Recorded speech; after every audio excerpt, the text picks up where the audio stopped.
지금은 좀 뜸해졌습니다마는 교회를 개척하고 나서 첫 한 1년 동안은 저를 찾아오시는 신앙적인 손님들이 참 많았습니다. 여러 교회를 거치면서 사역하다 보니까 자연히 그렇지 않겠습니까? 제가 자라났던 저희 모교회 성도님들도 오셔서 기도해 주시고, 또 제가 이민교회를 한 10년 넘게 섬기다 보니까 저와 또 개인적인 사귐이 있고 또 사연이 있는 분들은 이제 한국에 사업차 들리셨다가 또 저를 만나고 가시기도 하시고, 또 교육전도사 할 때 함께 교사로 섬겨주셨던 분들은 이 의자가 없는 벌써 그 시간에 여기 오셔서 무릎 꿇고 교회를 위해서 기도해 주시기도 하셨습니다. 다들 오시는 분들이 간증이 있고 또 신앙적인 사연이 있는 분들인데, 오늘은 그 중에서 한 가정을 여러분에게 소개하고자 합니다. 40대 중반의 부부신데 하루는 이제 갓 돌이 지난 외아들을 손에 잡고 오셨습니다. 짐작하시겠지만 이 아들과 관련된 간증이 있는 분들입니다.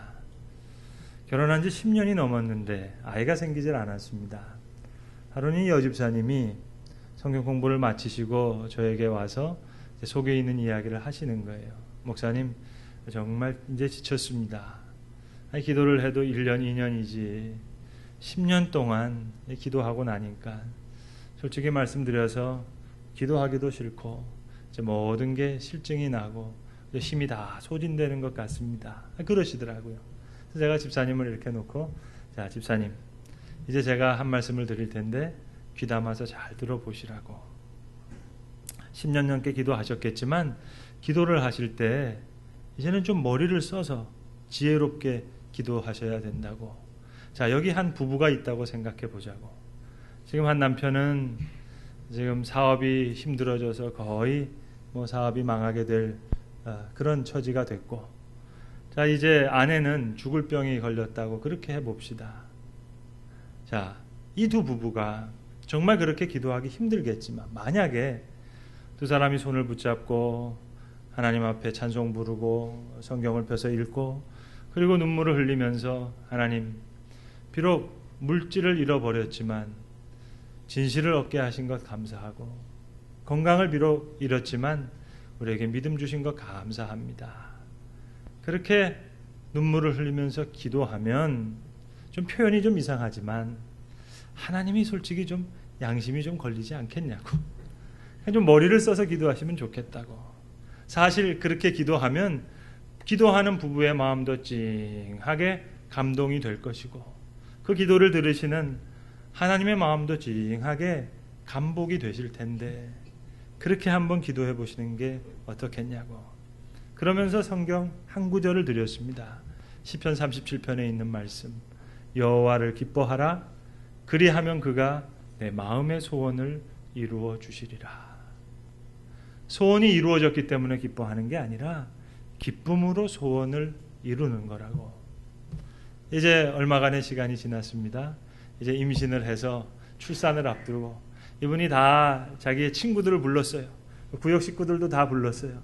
그리고 이제 베이비 샤워라고 하는 이 선물 파티를 하게 되는데, 여러분 아시듯이 이 베이비 샤워라고 하는 거는 여자들끼리만 하는 거 아닙니까? 그런데 저를 부르시더니, 목사님 꼭 오셔서 기도해 주셔야 된다고. 하여튼 목사는 남자가 아니무이다. 사람이 아니무이다. 하여튼 이제 그 베이비 샤워에 갔는데, 이제 그 여러 친구들 앞에서, 구역 식구들 앞에서 이분이 이제 간증을 하는 거예요. 여러분 아시듯이 제가 구역에 권찰도 하고 또 신앙생활 한다고 이렇게 힘쓴 것 여러분 다 아시지 않냐고. 근데 10년 동안 이렇게 기도하면서도 내 마음에 기쁘지 않고 내 마음이 참 이렇게 답답했었는데, 목사님이 성경 한 절을 내게 주셨는데, 그때부터 이 시편 37편의 말씀이 내 마음밭에 와 닿아서 내 마음이 바뀌게 됐고, 그리고 하나님께서 큰 선물을 주셔서 내가 이렇게 생명을 잉태하게 됐노라고. 저는 정말 그 얘기를 들으면서 얼마나 감동했는지 모릅니다. 성도 여러분, 우리가 이렇게 까닭 없이 감사할 수만 있다면 우리의 생에 무슨 문제가 있겠습니까? 저는 종종 우리 성도들로부터 이런저런 얘기를 많이 듣습니다. 그런 얘기 중에 하나가 이거예요. 목사님, 우리 성도 예수소망교회는 다 좋은데 그 대자가 좀 무서워요. 다 좋아요 하면 좋겠는데 다 좋은데 말씀도 좋고 예배도 좋고 목사님도 좋고 다 좋은데 근데 목사님 우리 답답할 때가 있잖아요.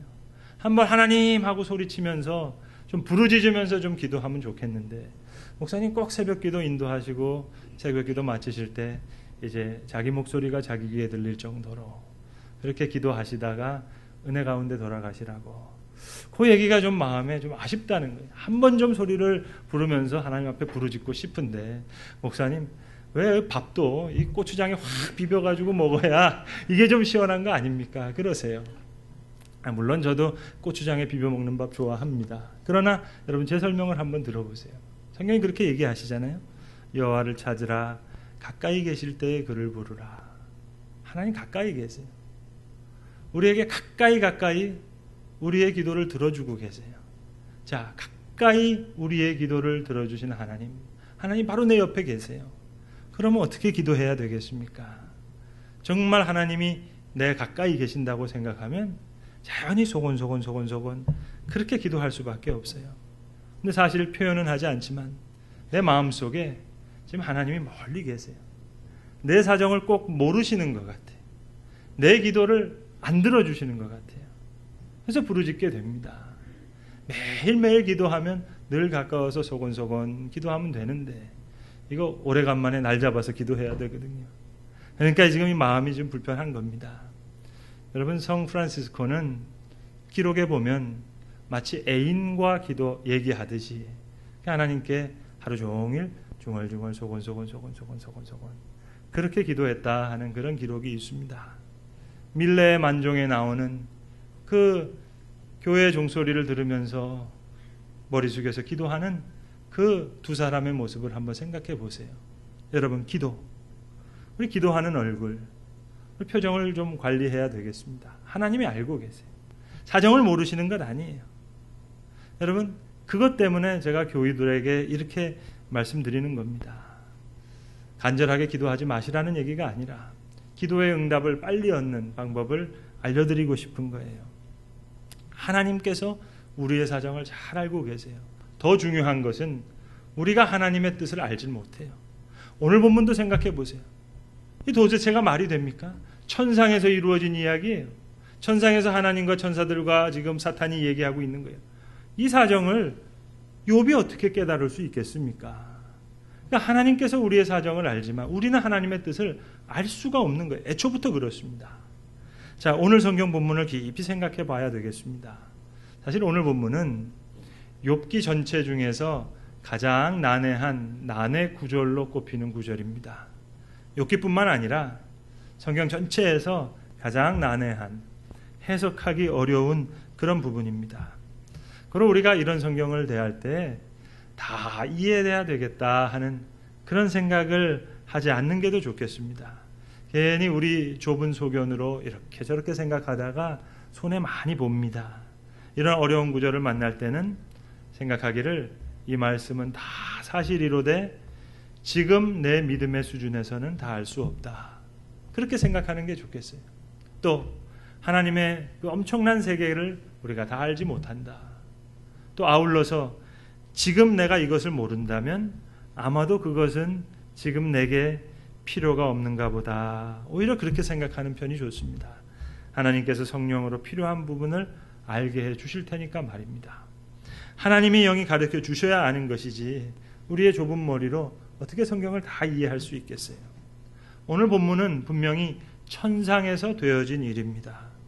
도대체 천상에서 되어진 일인데 아니 어떻게 지금 사탄이 여기 끼어 있습니까? 그것도 알 길이 없어요.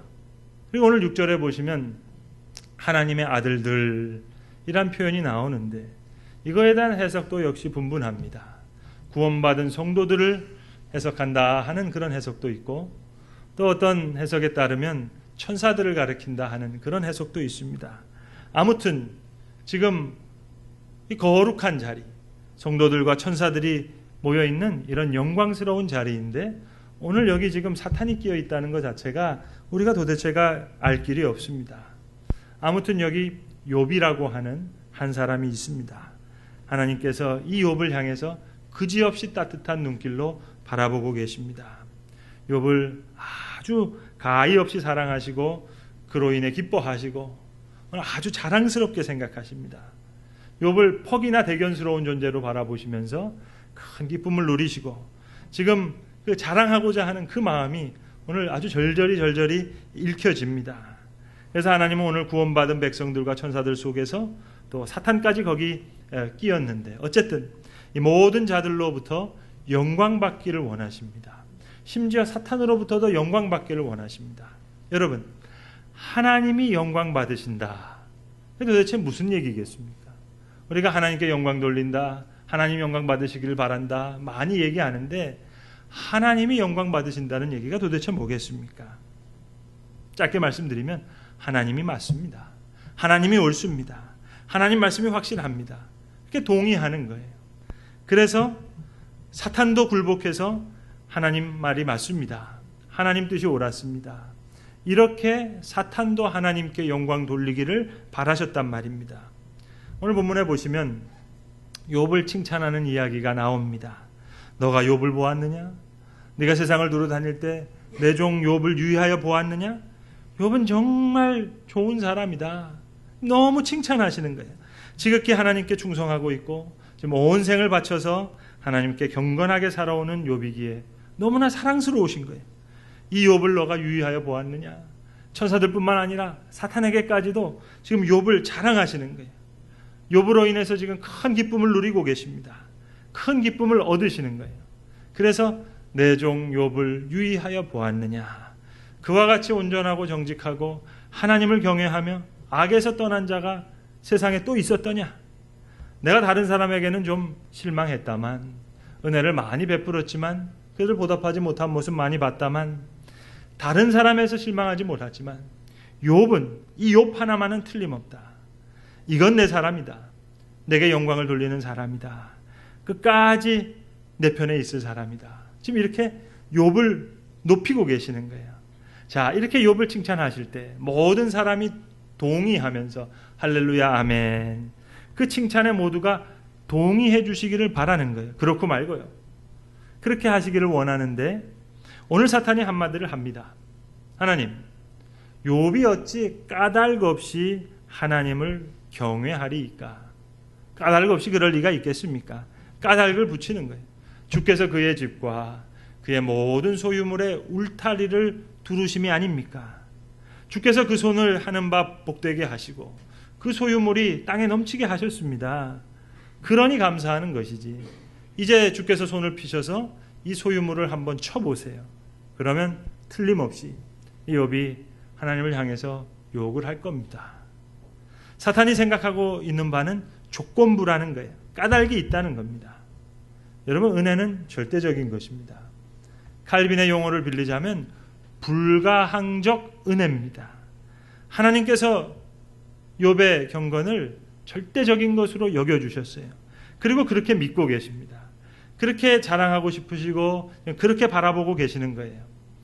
여러분, 우리의 간증도 절대적인 것이 되어야 되겠습니다. 이렇게 되거나 그렇지 못하거나, 잘 되거나 안 되거나, 건강하거나 병들거나, 아니 오늘 당장 죽는 한이 있더라도 하나님 감사합니다. 그것이 은혜에 대한 간증일 텐데 사탄은 꼭 지금 까닭을 거는 거예요. 저가 까닭 없이 순전하겠습니까? 까닭 없이 정직할 수 있겠습니까? 여러분, 여기서 우리가 생각해 봐야 되겠습니다. 우리의 감사 조건적입니까? 까닭이 있습니까? 이유가 있습니까? 이런 여건과 까닭으로부터 한 걸음 탈피해야 됩니다. 하나님 이걸 원하시는 거예요. 그래서 하나님 그렇게 영광 받으시기를 원하세요. 주시니 감사합니다. 잘 됐으니 고맙습니다. 그거 가지고는 안 돼요. 그래서 오늘도 성도들에게 많은 어려움이 있는 겁니다. 욥만의 얘기가 아니에요. 욥뿐만이 아니에요. 하나님은 오늘도 성도들에게 고난을 주시고 어려움을 주시고 힘든 일을 겪게 하시면서 또 그 일들을 통해서 영광 받으시기를 원하시는 거예요. 하나님의 마음은 거기 있는 거예요. 이렇게 됨으로써 사탄도 하나님의 뜻 앞에 굴복하기를 원하시는 거예요. 역시 욥은 욥입니다. 역시 하나님의 말씀은 하나님의 말씀입니다. 제가 졌습니다. 바로 그것을 원하시는 겁니다. 그래서 사탄이 어찌 욥이 까닭 없이 하나님을 경외하겠습니까? 말하지만 하나님의 대답은 아니다. 욥은 무조건적인 사람이다. 어림도 없다. 욥은 내가 돈을 주었다고 저러는 거 아니고, 내가 농사를 잘하게 했다고 나를 경외하는 것 아니다. 욥은 다르다. 비록 다른 사람들은 조건적일 수 있고 까닭이 있을 수 있지만 욥은 아니라는 거예요. 하나님은 그렇게 지금 욥을 믿고 계세요. 그러나 사탄은 주께서 계속해서 얘기하는 거예요. 그 집과 소유물에 울타리를 치신 것 때문이 아닙니까? 넉넉하게 하고 잘 살게 되니까 저가 영광 돌리는 거 아닙니까? 여러분, 이제 다시 생각해 봅시다. 정말로 생각해 봅시다. 정말 그렇습니까? 어떻습니까? 일이 잘 되니까 하나님께 영광 돌리는 겁니까? 사실은 반대죠. 안 그렇습니까? 잘 되면 나가버립니다. 그게 아니에요. 형통할 때와 실패할 때, 건강할 때와 병들 때, 어느 때 하나님께 돌아옵니까? 물론 우리가 병들었다가 낫게 되면 하나님 감사합니다 하지만은, 그렇게 감사하지요만은 늘 건강하면 감사함을 모릅니다. 건강하면 오히려 방탕해집니다. 부해지면 오히려 교만해집니다. 오히려 하나님께서 멀어지는 것이 그게 인간사예요. 사람 참 간사합니다. 오히려 병들 때 하나님께 돌아오고 물질을 잃을 때 하나님께 돌아와 무릎을 꿇습니다. 그런데 오늘 사탄은 반대로 이야기하는 거예요. 이제 하나님께서 사탄에게 욥에게 당하는 고난을 허락하십니다. 자, 이제 생각해야 되겠습니다. 왜 하나님께서 욥에게 고통을 허락하셨습니까? 오히려 이 모든 일들을 통해서 욥의 순전함이 더 드러나기를 바라시는, 클로즈업 돼서 더 확연하게 부상되기를 바라는 것입니다. 우리의 믿음이 이 시간에 나타나게 될 때 이제 사탄을 이기는 것이니까 말입니다. 자, 본문에 보시면 하나님께서 모든 것을 다 허락하시는데 이르시되 내가 그의 소유를 다 내 손에 붙이노라, 그렇게 말씀하세요. 여러분, 소유, 우리가 대단히 중요하게 여깁니다만 따지고 보면 이거 별것 아닙니다.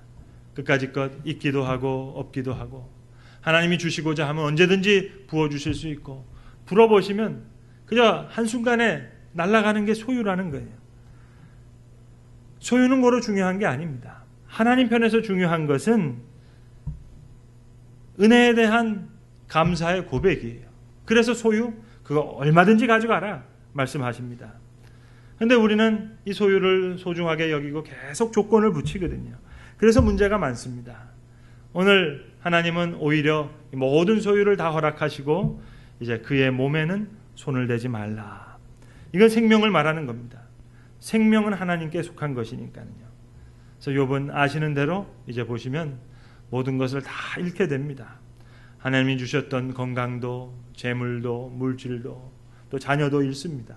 아내도 그를 떠나버립니다. 다 잃어버립니다. 그러나 생명은 아니다. 생명 문제만큼은 누구에게도 허락하지 않으셨어요. 생명은 하나님의 손에 속한 것입니다. 그래서 웨슬리의 유명한 말이 있잖아요. 하나님께서 내게 맡기신 사명을 다하기까지는 나는 절대로 죽지 않는다. 나는 절대로 죽지 않는다. 여러분, 그 말의 숨은 의미는 뭐겠습니까? 내가 어느 시간이라도 죽었다면 그것은 하나님께서 나를 부르신 겁니다. 내게 맡기신 사명을 다 하는 시간에 하나님께서 우리를 부르시는 거예요. 자, 생명의 주인은 하나님께 있습니다. 차사고가 났다고 죽는 것 아니에요. 지진이 났다고 죽는 거 아니에요. 불 났다고 죽는 것 아니에요.